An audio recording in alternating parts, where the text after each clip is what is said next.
How you can add the motion blur in your CapCut videos. Hey guys, in this quick tutorial I'm going to show you that how you can do this easily.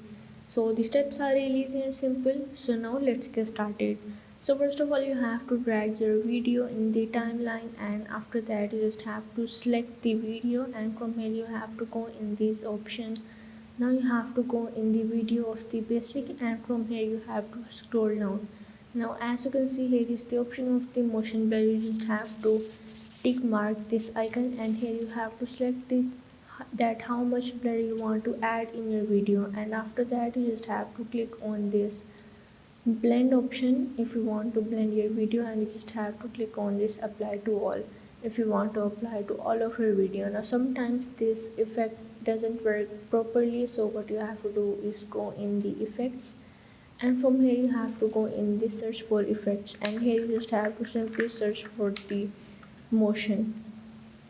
You can also search for the motion blur. Now as you can see that here is all of these filters that are related to the motion blur, so you can also add this. Just have to download it and you can drag and apply it in your video. So this is how you can add the motion blur effect in your videos.